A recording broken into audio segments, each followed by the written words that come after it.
ऋषियों के मुख से जाने कैसी होती है भूख की पीड़ा। बहुत पुराने समय की बात है। एक बार पृथ्वी पर 12 वर्ष तक वर्षा नहीं हुई। इस कारण पृथ्वी पर घोर अकाल की स्थिति पैदा हो गई। पृथ्वी पर रहने वाले प्राणी भूखों मरने लगे। सप्त ऋषि भी भूख प्यास से व्याकुल होकर इधर उधर भटकने लगे। घूमते घूमते ये वृषाधिवस नामक राजा के राज्य में पहुँचे।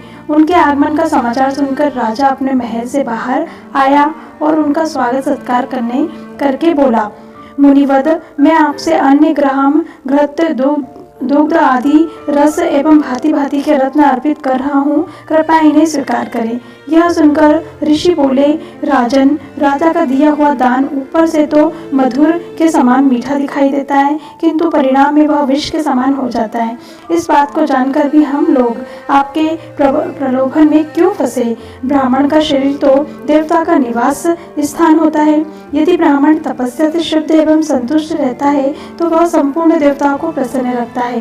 ब्राह्मण दिन भर में जितना तप संग्रह करता है उसे राजा का दान क्षण भर में इस प्रकार जला डालता है जैसे सूखे जंगल को प्रचंड दावानल। इसलिए आप इस दान को अपने पास ही रखिए। जो इसे मांगे या जिन्हें इसकी आवश्यकता हो उन्हें ही दान दे दे। इतना कहकर वे ऋषिगण दूसरे रास्ते से आहार की खोज में वन में चले गए। इसके बाद राजा ने अपने मंत्रियों को गुलर के फलों में सोना भर भर कर ऋषियों के मार्ग में रखवा देने का आदेश दिया।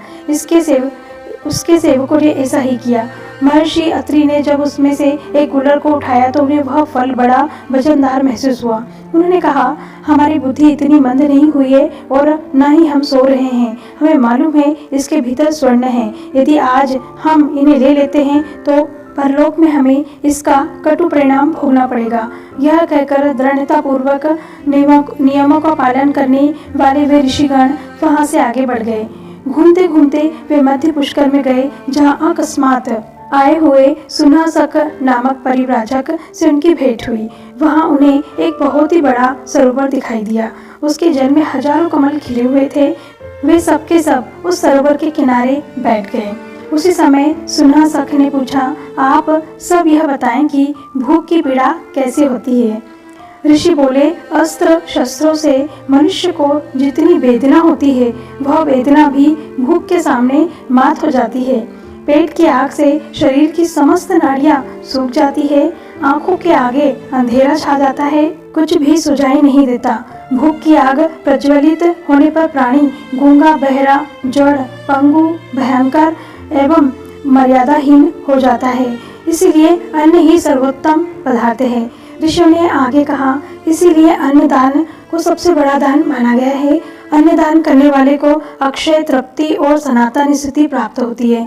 चंदन अगर धूप और शीतल काल में ईंधन का दान अन्नदान के 16वें भाग के बराबर भी नहीं हो सकता। दम, दान और श्रम ये 3 मुख्य धर्म हैं। इनमें से भी दम विशेषतः ब्राह्मणों के सनातन धर्म है। दम तेज को बढ़ाता है। जितेंद्रिय पुरुष जहाँ कहीं भी रहता है उसके लिए वही स्थान तपोबल बन जाता है। जो सदा शुभकामनाओं में ही प्रवृत्त रहता है उसके लिए तो घर भी उपवन के समान ही है। केवल शब्द शास्त्र व्याकरण में ही लगे रहने से मोक्ष नहीं होता। मोक्ष तो एकांत से भी यम नियमरत ध्यान पुरुष को ही प्राप्त होता है। इस प्रकार उन ऋषियों ने भिन्न भिन्न प्रकार के उदाहरण देकर शून्यसख की जिज्ञासा शांत कर दी। तो फ्रेंड, ये थी भूख को समझने की एक बहुत ही प्यारी सी कहानी कि यदि हमें भूख लगे तो उस समय हमें कैसा प्रतीत होता है। तो फ्रेंड, ये कहानी से आपको क्या शिक्षा मिली प्लीज़ मुझे कमेंट करके ज़रूर बताइएगा। और यदि ये वीडियो ये कहानी अच्छी लगी है तो प्लीज़ मेरे वीडियो को लाइक और शेयर ज़रूर करिएगा और मेरे चैनल को सब्सक्राइब कर लीजिएगा। और किस तरह के कहानी सुनना चाहते हैं मुझे ज़रूर कमेंट करके बताइएगा। धन्यवाद।